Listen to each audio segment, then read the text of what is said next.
Well, hello there. Let me tell you about the 5 hard-to-swallow reasons why you should not relocate to Spokane. This is a long-awaited follow-up video to the one I published earlier, 5 reasons why I moved and stayed in Spokane. You can click on the link above here in this corner to watch that first if you like. We're going to go through a walking tour of Riverfront Park today, and while we're doing that, we're going to start the countdown with the least significant factor to the most important reason. Well, reason number 5 why you should not come to Spokane is no shopping or outlet malls. Well, in my family, I have 2 sisters, and almost annually we would get together.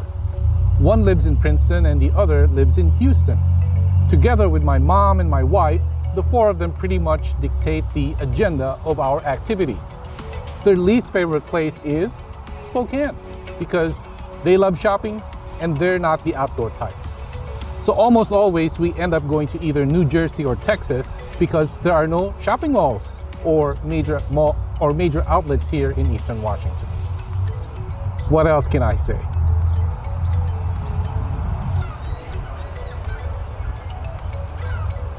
Reason number 4 is there are no big city activities. Well, first let's talk about culture.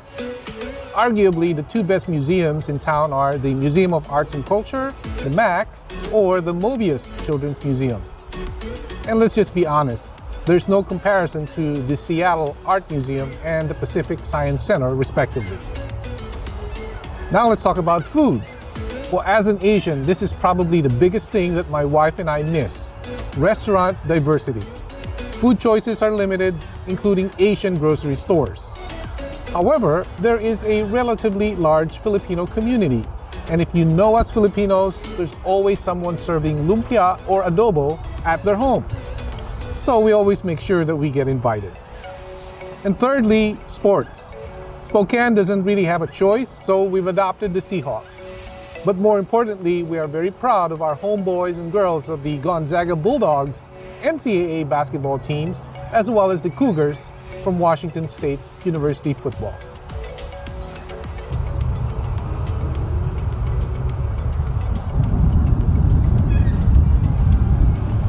The number 3 reason why you shouldn't come to Spokane is if you're single and you're looking for love. Unfortunately, I can't really speak much about this because I've been married for over 30 years, so I don't have any personal stories to tell you. However, I do have a lot of friends and acquaintances that are single, and I am aware of their challenges. In addition, I recently saw this article. In other words, if you want to settle down in Spokane, it's probably best that you bring your partner with you and pack them in your luggage.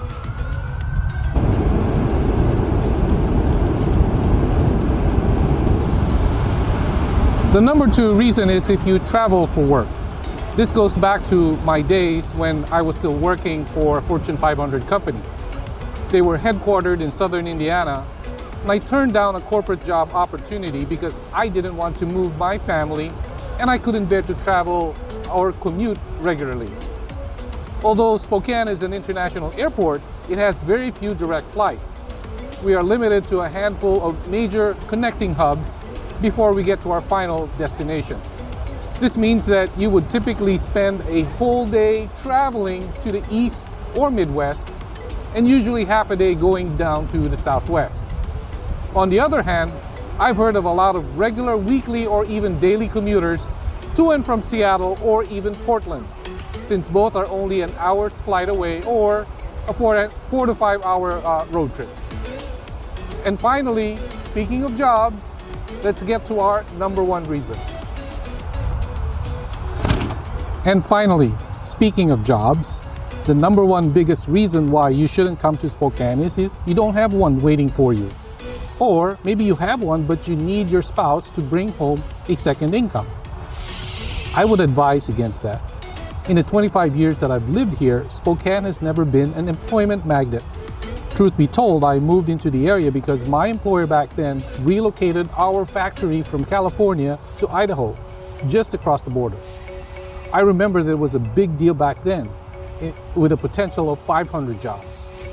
Unfortunately, no other major employer has followed since, and that facility has closed over 5 years ago. However, the bright beacon is Amazon. They continue to thrive in our pandemic economy, and they built a regional facility scheduled to open here in the fall of 2020, bringing in at least 2,000 jobs and maybe 3,000 total. This Amazon move is actually significant. Hopefully it will catch the attention of other major employers and consider Eastern Washington in their business plans. As a matter of fact, Mullen Technologies, a competitor of Tesla Motors, has filed their intent to include Spokane in their operations. So let's summarize. The 5 reasons for not wanting to move to Spokane are: number 5, limited shopping; number 4, limited city activities; number 3, limited prospects for romance; number 2, limited choices for travel for road warriors; and the number 1 reason is limited job opportunities. So, what do you think? What other reasons might you have for skipping Spokane? This is Dennis Isip from Haven Real Estate. If you want to see more videos about the lifestyle here in Spokane, let me know by subscribing to my channel, give me a thumbs up, and leave some comments or questions below, or even requests for what videos would you like to see. And I will see you on that video.